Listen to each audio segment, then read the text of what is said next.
Hey, welcome back to the live stream. If it's Sunday at 6 p.m., we're here talking about fixing your house and home improvement, everything real estate and home improvement. Thank you for joining. If you're watching us live, feel free to, in the chat, ask me any question anytime. Tonight's subject is plumbing.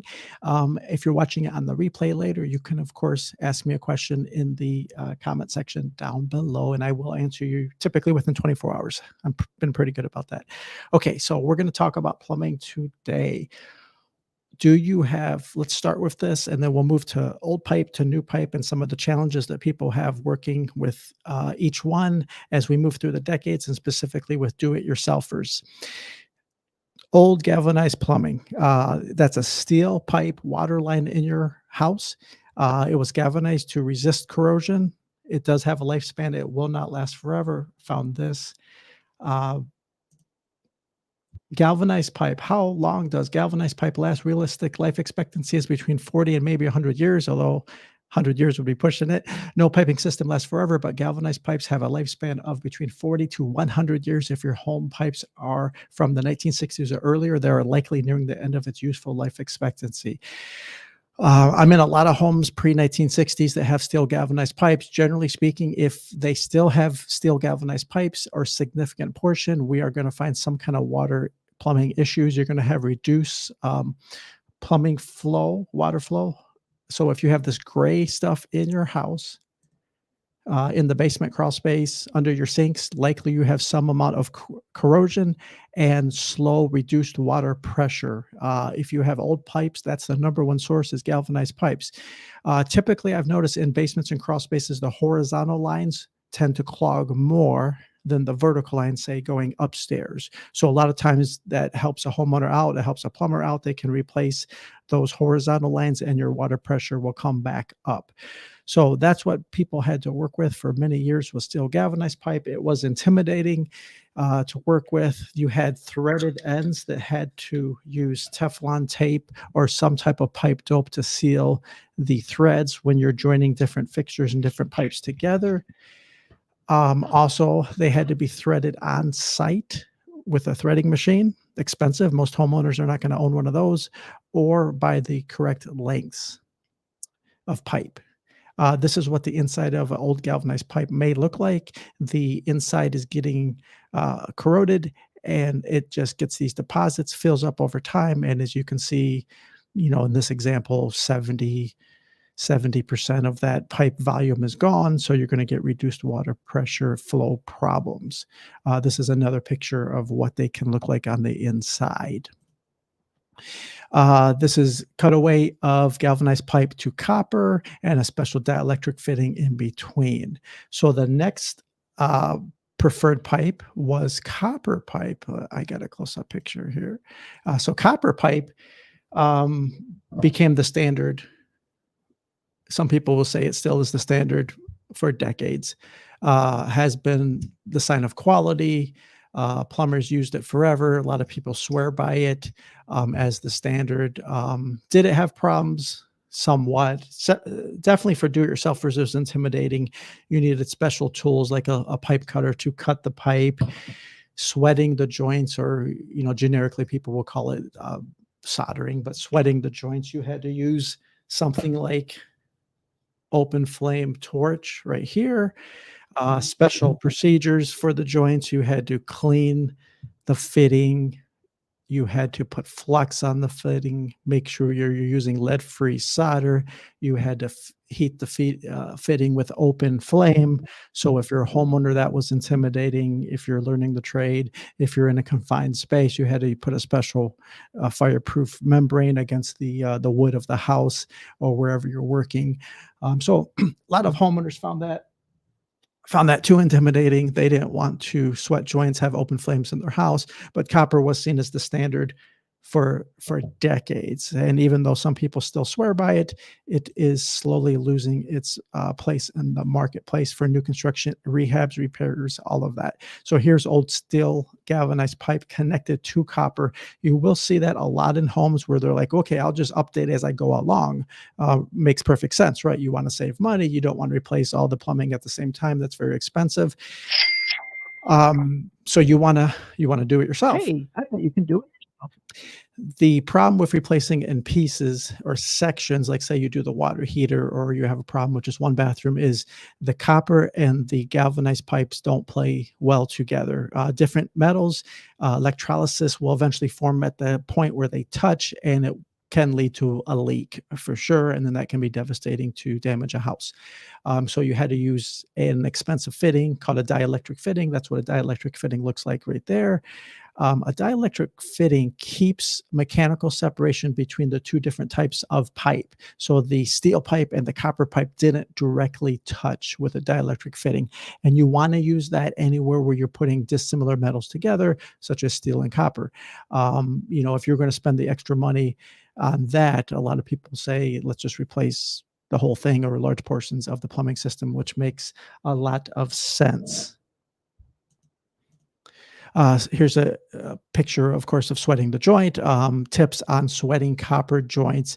Wear eye protection. I was doing one time where the solder kind of between the flux and the solder, it kind of popped or exploded, if you will, hit my glasses, and they're carbon glasses. They weren't actual glass, and it melted it immediately. So had I not had some type of eye protection on, it would have been a big problem. So yeah, open flame. Be careful. You're cleaning the pipe and the fitting.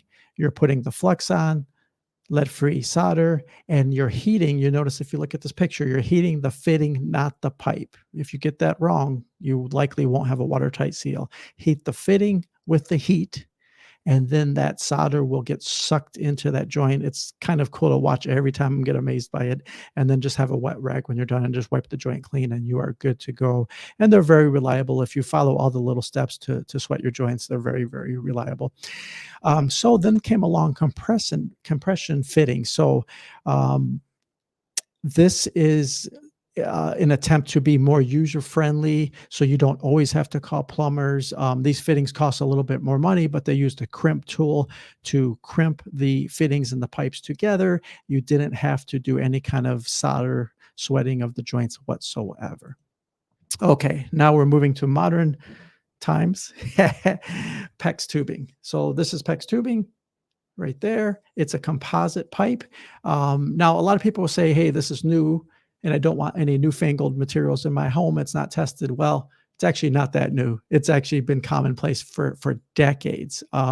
You may have only recently heard about it. I've seen it in multi-million-dollar mansions. It's everywhere. I understand some of the skepticism. There was an old pipe called polybutylene in the 1980s. It was used a lot in the manufacturing and the mobile home marketplace, and that had a bad history, and that would fail, especially depending on the type of water you had.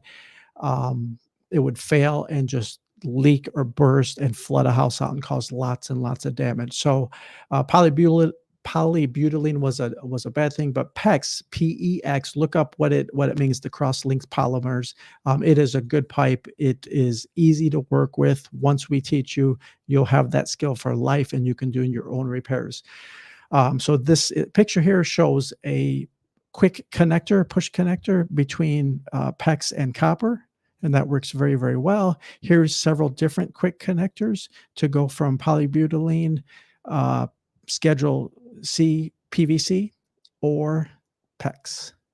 PEX comes in many different colors. The most common being red, blue, and white. That's the most common in my area for sure. The code does not speak to the color you are required to use. You can use any color you want. It actually does come in more colors than the red, the blue, and white. That's just the most common. Typically, though, as you might imagine, people will use red for the hot lines, blue for the cold lines, and that helps a lot. When you're working around your plumbing pipes. PEX is very easy to work with. Here's a simple cutter right here. And you literally just clamp down on your PEX tubing, and it will cut it right in half, almost as good as scissors. That blade right there, super sharp. I'm not going to put my finger on it. Super sharp. But yeah, this one will cut up to, I think, 2-inch PEX, and then I have another one that will cut up to something even larger than that. It does come in all shapes and sizes. The most common for your main lines is probably 3/4 inch or larger. Sometimes I've seen 1 inch, but 3/4 inch or larger for your main lines. And then it's going to branch out into individual fittings, smaller for individual fixtures. Like it'll drop from the main line to 3/4 inch to 1/2 inch for your faucet and your toilets and things like that. For your individual, you don't need larger than 1/2 inch whatsoever. When PEX tubing first started to gain in popularity, and in this country, a lot of people were skeptical of it. One of the main selling points in the picture here, they would sell it with a home run or manifold mentality. So that manifold, this black device here, is how it was sold. They would sell rigid pipe to the manifold, and then from there, you had individual zones or circuits, if you want to call it that, of plumbing going to your individual hot and cold water fixture in your bathroom and your toilet and your shower and your kitchen sink and all these areas. So you had no fittings in the walls or in the house. It was a beginning home run at the manifold, the source, and then all the way on the other end of the faucet or tub or whatever was in your house. So the benefit there was no joints, no leaks. um, Later, it was found that that was overkill, and they didn't need to do the home runs whatsoever. And of course, it was very costly because you had tons of this material. Look at all that PEX that it took, even just the average American house. It took so much material to run all that PEX tubing. So they got away from that, and now they really just install it just like traditional copper with normal reducers and T's and all the different fittings that you have to go from your main line to your faucets. I don't see manifolds anymore. Occasionally, when we still do, they're like 20 years old and they leak. So I don't see them anymore. Here's some of the different fitting systems. So I actually don't think I have one in front of me, but basically, your fittings are going to have a simple little ring, and then your fitting will pop into it. And then you crimp down on that. Crimp fittings are the most common. There's a few others. Here's a handy dandy tool right here. This will go around the PEX pipe with the crimp ring and the fitting, and you literally just smash that bad boy and it will crimp it in place. This provides tons of pressure. That's 1/2 inch size there. That's 3/4 inch size there.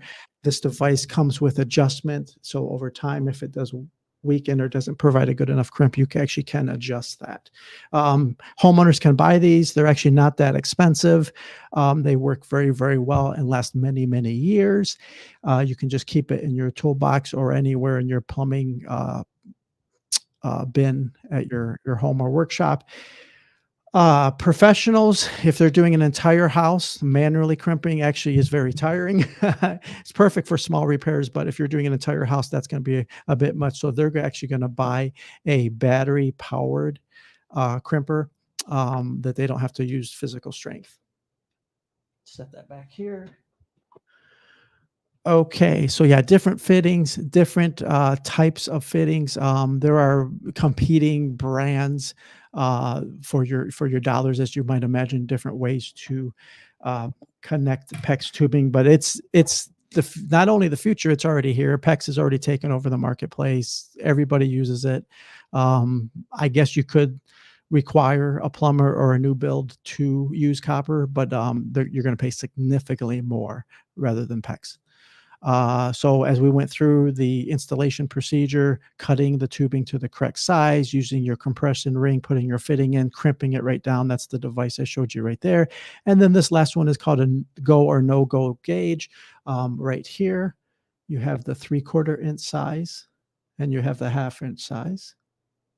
So what that is after your crimp is done, you're not sure if it's watertight. You'll put this very precise gauge on it, and if that slips over the compression ring is small enough, and it means you crimped it tight enough, and it will not leak. If it doesn't fit, it's not tight enough, and something went wrong. You didn't compress it correctly, or you've deformed it. You kind of did it sideways. So they can check with these kind of safety rings, testers, crimp testers, before they turn on your main water and visibly check for leaks.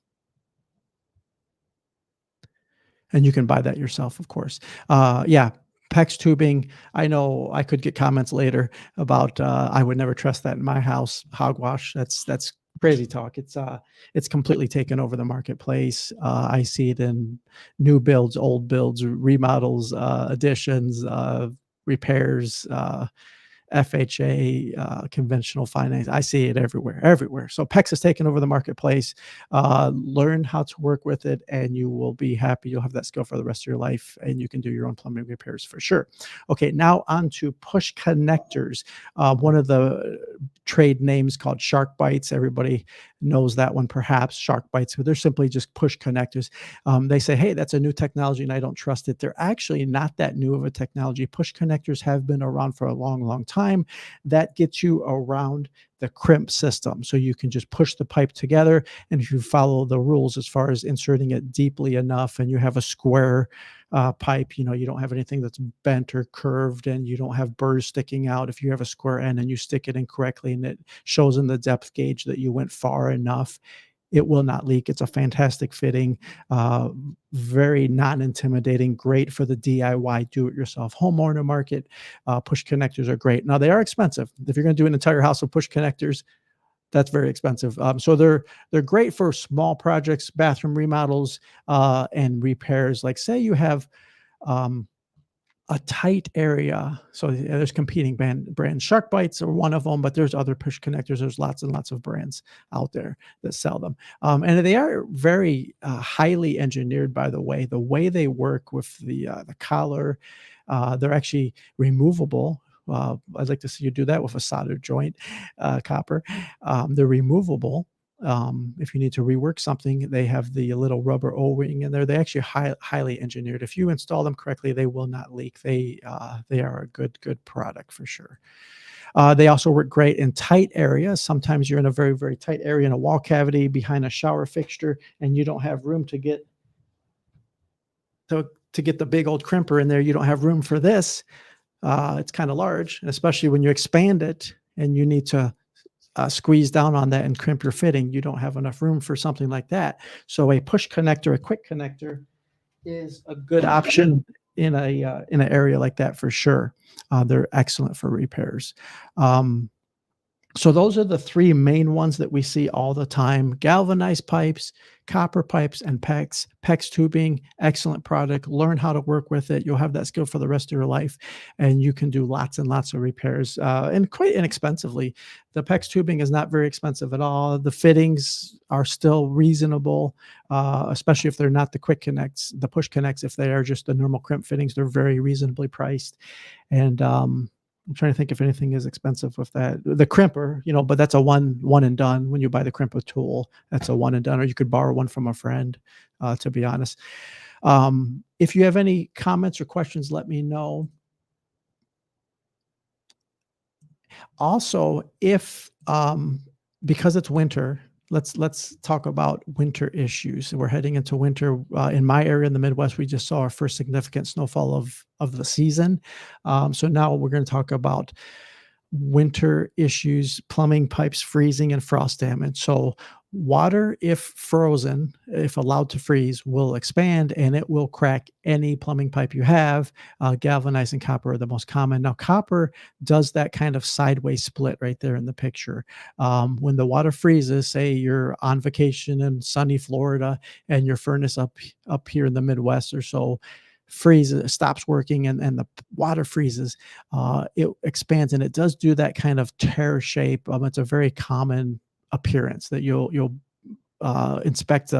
For instance, I'll be inspecting a foreclosure house or something, and we look in the basement and we see one or more of those type of gashes, of open cracks there, and then we know there's frost damage, and then we immediately tell the homeowner, whoever it is, that they're looking at plumbing damage, as significant plumbing damage. It's usually not a one and done. It's usually throughout the entire house if you have that.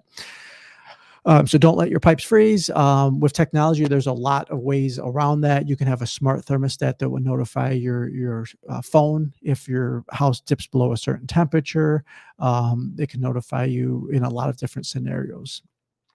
This also will happen sometimes. Instead of the pipe just cracking, the joint will give way here. So the in this example, the soldered or sweated joint actually just had too much pressure and it just gave way and started leaking. As you can imagine, frost damage, water damage from plumbing freezing is significant. Homeowners insurance will cover in most cases, depending on what caused the freezing situation, but not all. I could see them weaseling out of claims in some cases. I've heard of some cases.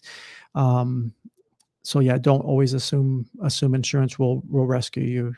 You do want to prevent your house from freezing, and it is outrageous sometimes the amount of damage. So look at this one: major plumbing pipes burst on the second story home. The water goes into the garage, and I don't know if you can see that. Uh, Almost unrecognizable. The water completely flooded the garage. All the cars are frozen. So now they have structural damage, plumbing damage, automobile damage, significant. That one's going to be $50,000 or more. That one's going to be a lot.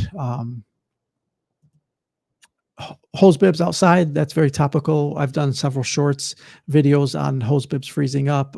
Even if you have frost freeze, you do still have to disconnect the hoses. You can't leave anything attached to it. That just gives the water that much more opportunity to freeze back up and crack the fixture itself. So do disconnect all hoses. Don't leave anything attached whatsoever. That's my quick tutorial today on plumbing pipes. If you have any significant or any plumbing concerns, let me know. Are you working on a plumbing project? Are you thinking about updating a faucet? Do you have a chronic leak? Let me see if I have any other plumbing things back here. A couple small ones. When you are replacing plumbing hoses, now your hoses behind your washer machines, if they're rubber hoses over 10 years old, you do want to replace that. A lot of appliance manufacturers won't replace your new washer until they replace the hoses as well. A brand new braided hose is much, much stronger than old rubber hoses. So look for braided when you're replacing any kind of flexible hose behind your washer machine, under your faucets, kitchen and bath, and to your toilet supply line. Look for braided fixtures. And then when you're replacing your drains, a lot of people will find a leak on their P-trap or something like that, and they're replacing their drains. They often see that metal was under there if it was like pre-1980s, and then on the shelf, for the most part, they're finding plastic. Plastic is an excellent alternative. It's actually easier to work with for the do-it-yourselfer. You'll do just fine with using plastic. If you have a drain clog, we just got past Thanksgiving in America. Number one day to call plumbers is Thanksgiving. There are massive backups that happen with all that meat juices and stuff going down the sink. So the kitchen backs up and then the toilet backs up. You happen to have 30 of your closest relatives and loved ones in your house, and that's too much on your plumbing system and the toilets back up. So plumbers get lots and lots of calls on Thanksgiving and right after Thanksgiving. We are actually going to do a video soon on plumbing drains and how to unclog them. Chemical drains, cleaners, Drano and the like, work okay with like bacon grease and certain kitchen sink issues I've noticed, but for bathrooms, it predominantly is a hair issue. So bathroom drains, showers and tubs, you need something more mechanical. So I've been experimenting with this, and we have some video coming out soon about using these devices. They're very inexpensive. They have these sharp braids, hooks, and they're backwards. So when you insert into the drain, into the trap, and when you pull it back out, it pulls out all that gunk and hair, and you'll be shocked at how well, quick, and easy these work and what comes back out of your drain. And then the shower and the tub drain works much, much better, 10 times better, and you didn't have to pour any chemical down the drain whatsoever. That's better for the environment. So we'll be talking about that soon. Hope you guys are well. Again, if you have any questions, if you're watching this on the replay, just comment down below and let me know, and I will personally respond to your home improvement question. If it's Sunday at 6 p.m., we want to see you here.